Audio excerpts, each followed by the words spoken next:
Saudara yang dikasihi Tuhan, semua orang di dunia ini ingin hidup bahagia dan diberkati.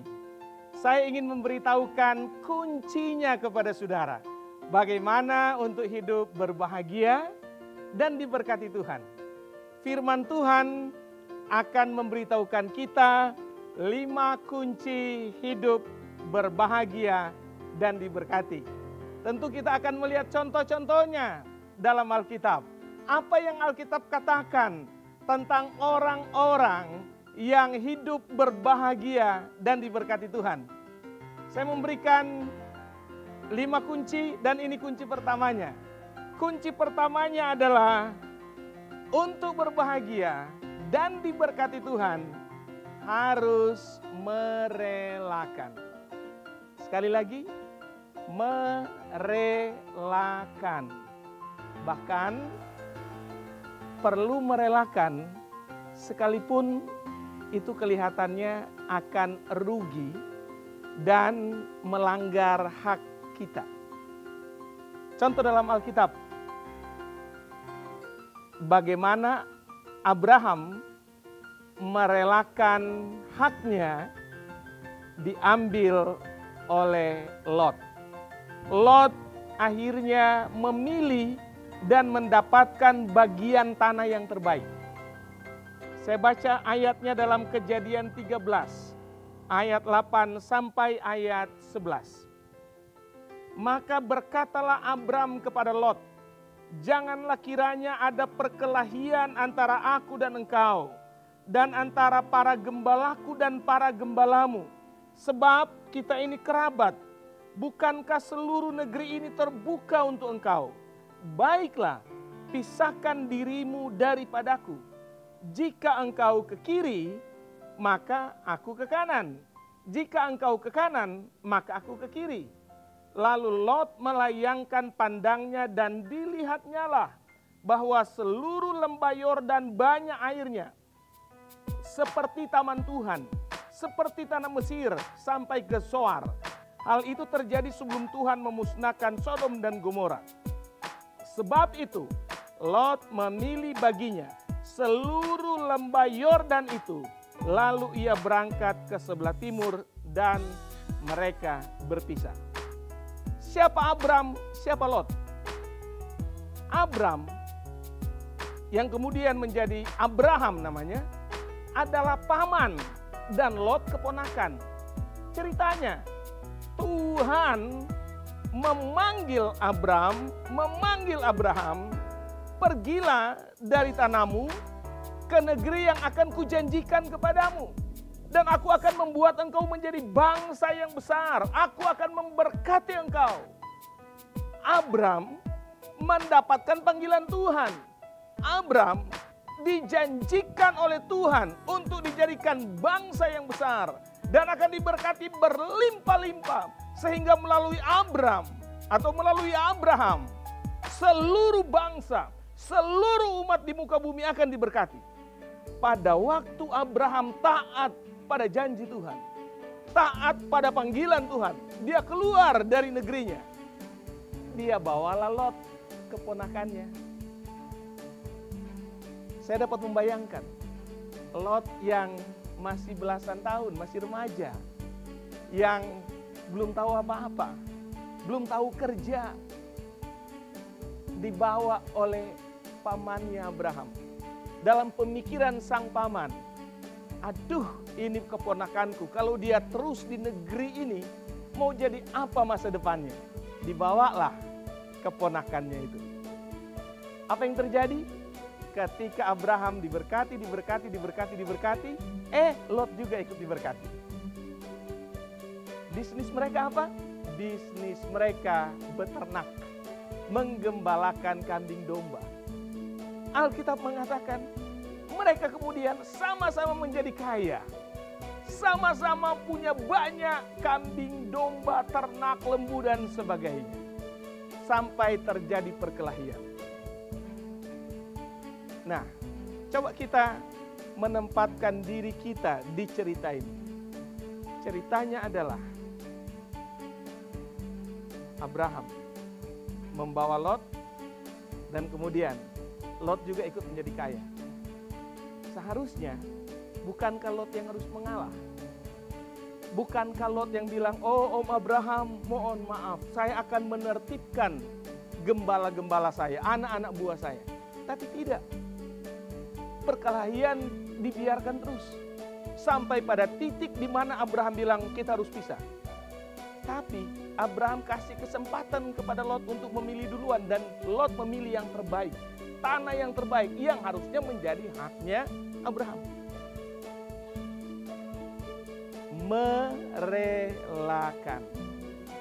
Ada berapa banyak Abraham, paman-paman yang dikhianati oleh keponakannya. Ada berapa banyak bos, tuan yang dikhianati oleh yang dulu pernah bekerja, pernah diberi kesempatan kerja kepadanya, dan akhirnya dikhianati. Saya mau kasih tahu saudara, relakan. Rela untuk rugi. Rela melepaskan. Kenapa? Karena janji Tuhan, ketika Tuhan berjanji akan memberkati kita, janji Tuhan ya dan amin. Janji Tuhan tidak akan pernah berubah. Kita tahu semua ending dari cerita ini. Akhir dari cerita ini, Abraham tetap kaya dan makin menjadi kaya, menjadi berkat bagi banyak bangsa. Lot, tanah yang dulu dia pilih, akhirnya dihancur leburkan oleh murka Tuhan, dibakar habis. Sodom dan Gomora rata oleh api yang Tuhan kirimkan membakar daerah itu. Dia keluar dari tanahnya tanpa membawa apa-apa. Merelakan. Saudara,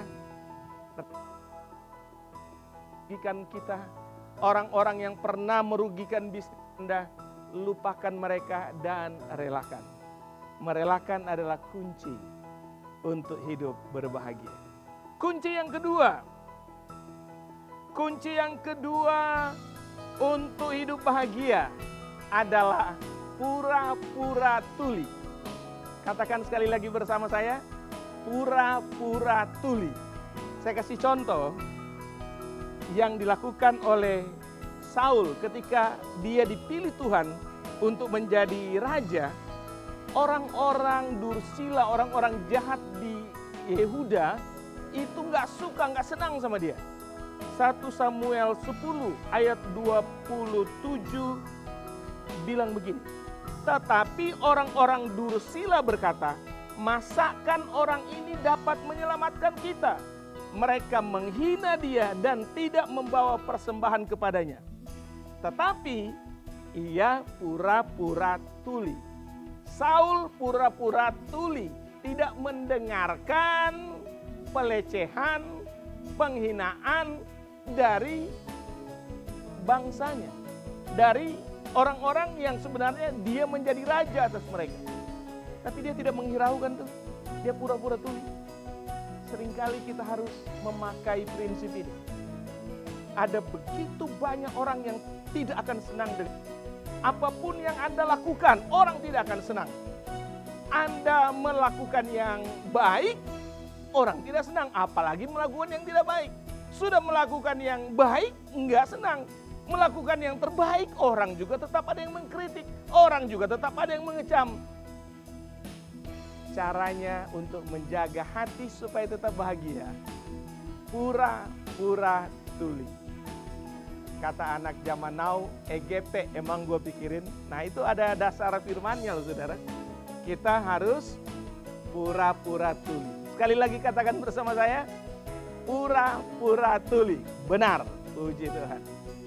Itu prinsip yang kedua untuk menjadi bahagia, untuk hidup berbahagia. Sekarang prinsip yang ketiga. Prinsip yang ketiga untuk hidup bahagia dan diberkati, kita perlu mengampuni.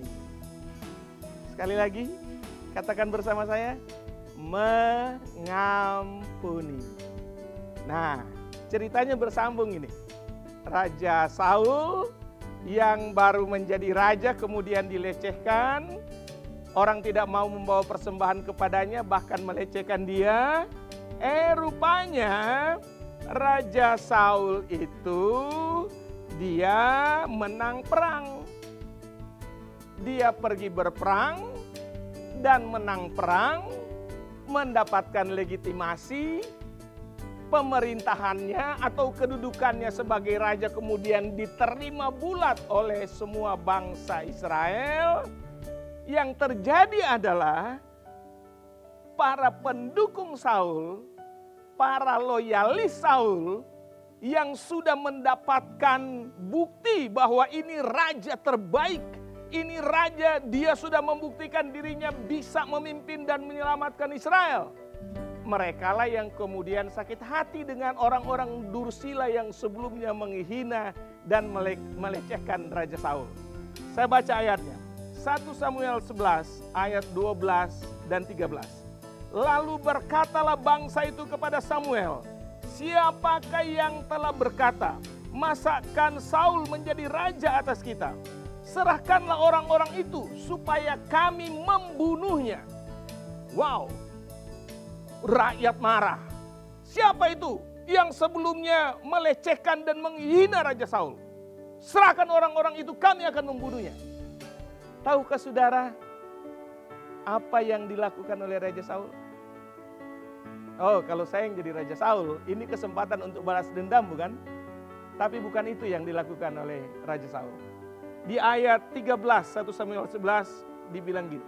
Tetapi kata Saul, pada hari ini seorang pun tidak boleh dibunuh, sebab pada hari ini Tuhan telah mewujudkan keselamatan kepada Israel.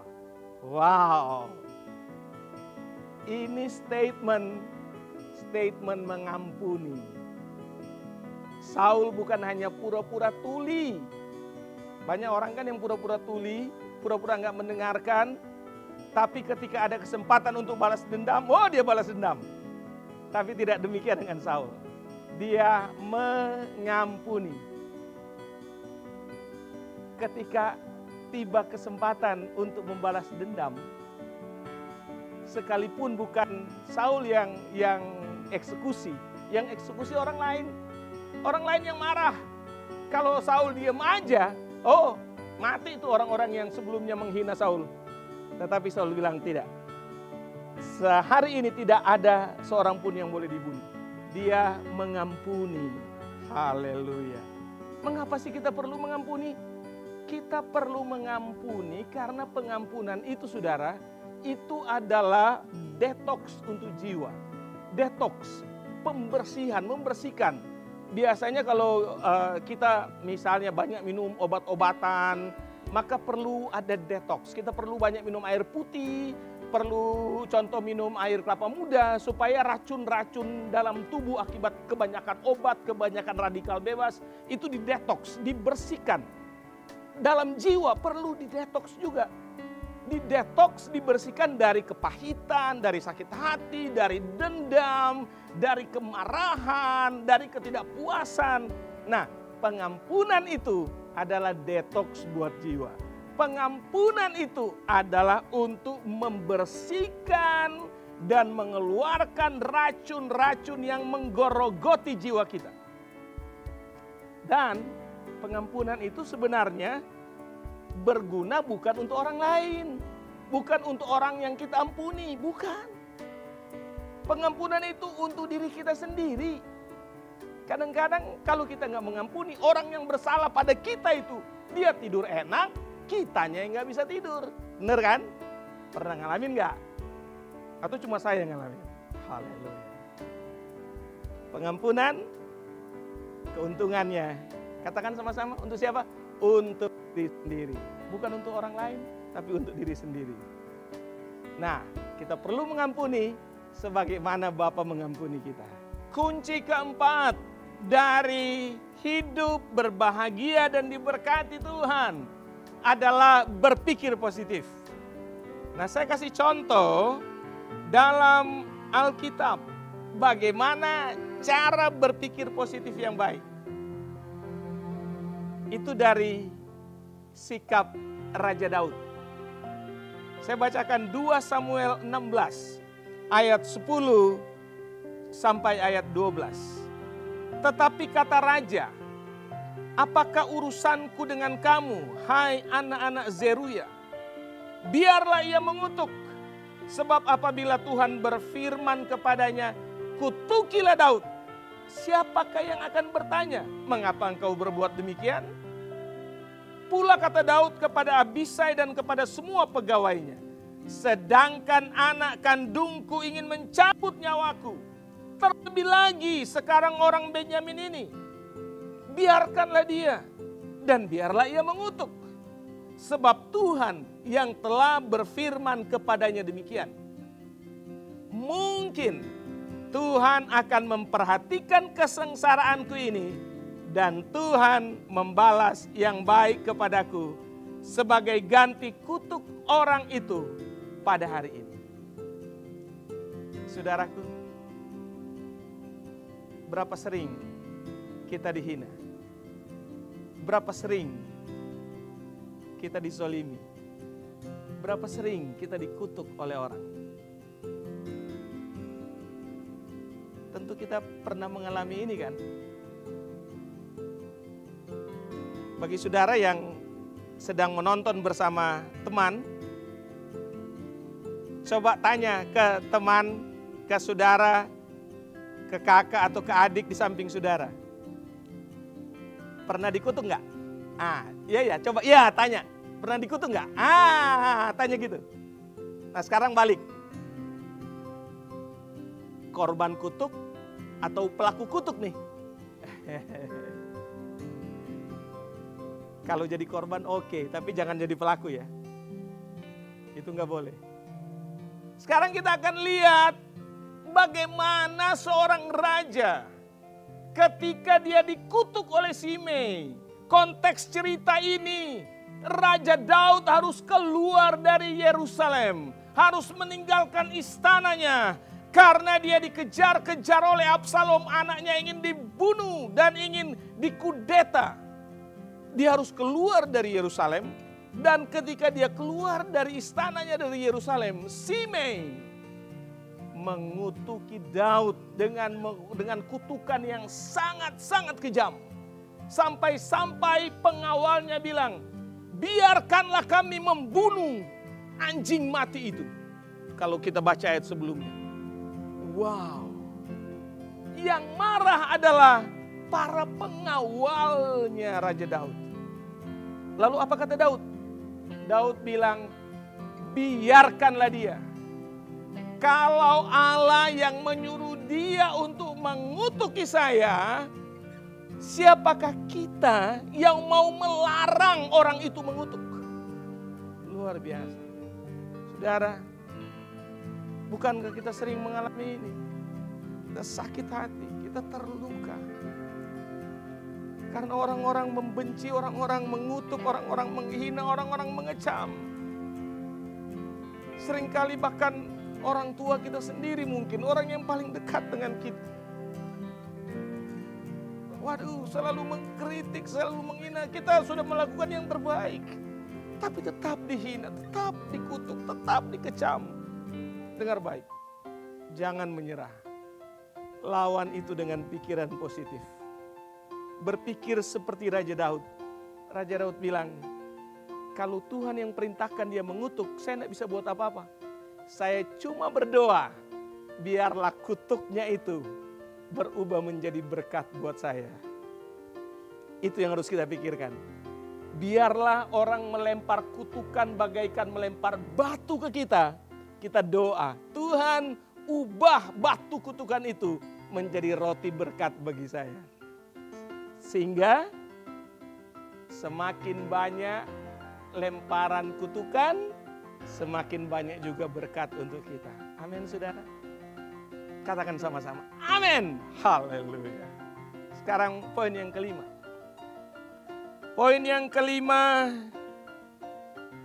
kunci hidup bahagia dan diberkati adalah merenungkan dan mengucapkan firman Tuhan. Renungkan dan ucapkan firman Tuhan. Yosua 1 ayat 8. Jangan engkau lupa memperkatakan kitab Taurat ini, tetapi renungkanlah itu siang dan malam, supaya engkau bertindak hati-hati sesuai dengan segala yang tertulis di dalamnya, sebab dengan demikian perjalananmu akan berhasil dan engkau akan beruntung. Engkau akan berhasil dan engkau beruntung. Berhasil itu kalau kita melakukan yang terbaik dan kita diberikan reward, kita diberikan penghargaan karena kinerja kita yang bagus, itu berhasil. Tapi kalau beruntung, itu konotasinya lain lagi. Kita nggak layak mendapatkan reward, kita dikasih, kita beruntung. Nah, kuncinya untuk berhasil dan beruntung, renungkan firman Tuhan dan ucapkan firman Tuhan. Firman Tuhan itu, kata ayat Alkitab, adalah kekuatan Allah. Firman Tuhan itu adalah roti hidup. Roti hidup dari Tuhan. Waktu kita mengkonsumsi firman Tuhan, membaca dan merenungkan firman Tuhan, kita sedang menyerap kekuatan Allah yang dahsyat itu masuk dalam hidup kita. Kita renungkan firman Tuhan, maka kita sedang menyatu dengan kekuatan Allah itu. Merenungkan firman Tuhan sehingga hati dan pikiran kita penuh dengan firman Tuhan. Hati dan pikiran kita dipenuhi, dikuasai oleh firman Tuhan.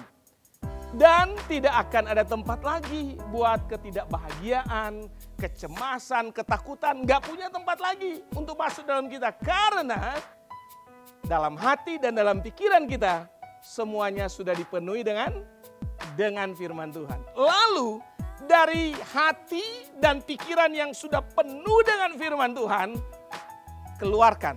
Lewat apa? Lewat ucapan. Ucapkan firman Tuhan. Ucapkan firman Tuhan. Nah, kenapa mengucapkan firman Tuhan itu penting? Sebab begini. Apa yang kita ucapkan, firman Tuhan yang kita ucapkan itu berkuasa dan Tuhan sendiri akan melakukan apa yang kita ucapkan itu. Kita mengucapkan, yang eksekusi adalah Tuhan. Kita mengucapkan, maka yang melakukan adalah Tuhan. Mengucapkan firman Tuhan itu memiliki daya cipta. Sama seperti Tuhan menciptakan alam semesta hanya dengan berkata, hanya dengan bersabda. Seperti itulah kita mengucapkan firman Tuhan yang lahir dari kepenuhan hati dan kepenuhan pikiran kita. Itu memiliki daya cipta yang dahsyat. Yang melakukan bukan kita, yang melakukan adalah Tuhan. Bilangan 14 ayat 28 mengatakan begini. Katakanlah kepada mereka, demi aku yang hidup, demikianlah firman Tuhan. Bahwasanya seperti yang kamu katakan di hadapanku, demikianlah akan kulakukan kepadamu. Seperti yang kamu katakan di hadapanku, demikianlah akan kulakukan kepadamu. Kita hanya mengucapkan saja. Waktu kita ucapkan, Tuhan melakukannya. Coba saudara praktekkan ini. Setiap hari ucapkan firman Tuhan. Ucapkan kalimat firman Tuhan. Saya ingin kasih contoh yang lain. Yang dialami juga oleh Raja Daud. Ketika Raja Daud mengalami banyak kesulitan. Mengalami stres. Tertekan. Jiwanya tertekan. Dia melakukan apa yang dikatakan oleh Yosua 1 ayat 8. Dia mengucapkan firman Tuhan, tetapi sekarang mengucapkan firman Tuhan untuk menenangkan dirinya sendiri. Mazmur 42 ayat 12. Mengapa engkau tertekan, hai jiwaku? Dan mengapa engkau gelisah di dalam diriku? Berharaplah kepada Allah, sebab aku bersyukur lagi kepadanya, penolongku dan Allahku. Daud sedang tertekan, Daud sedang susah, sedang kesulitan, hatinya itu stres banget. Dan dia ucapkan ini, hei jiwaku, mengapa engkau tertekan? Berhentilah tertekan dan berharaplah pada Allah. Karena Allah itu adalah penolongku dan Allahku. Aku akan bersyukur kepada Allah. Wow, ini kalimat iman. Ini kalimat mengucapkan firman Tuhan untuk menenangkan diri sendiri.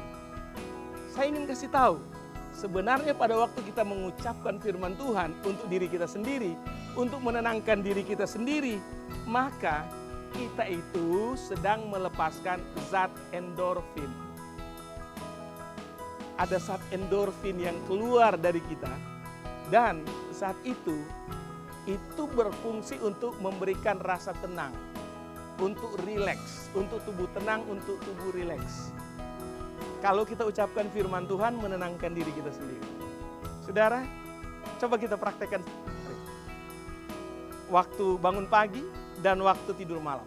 Ucapkan firman Tuhan untuk diri kita sendiri.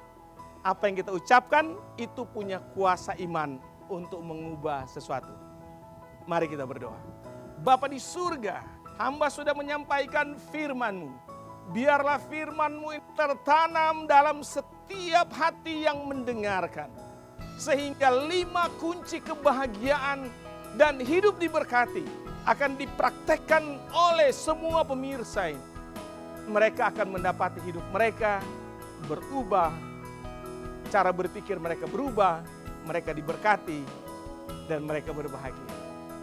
Hamba lepaskan berkat atas semua yang menyaksikan program Voice of Life ini. Dalam nama Tuhan Yesus Kristus. Haleluya. Amin.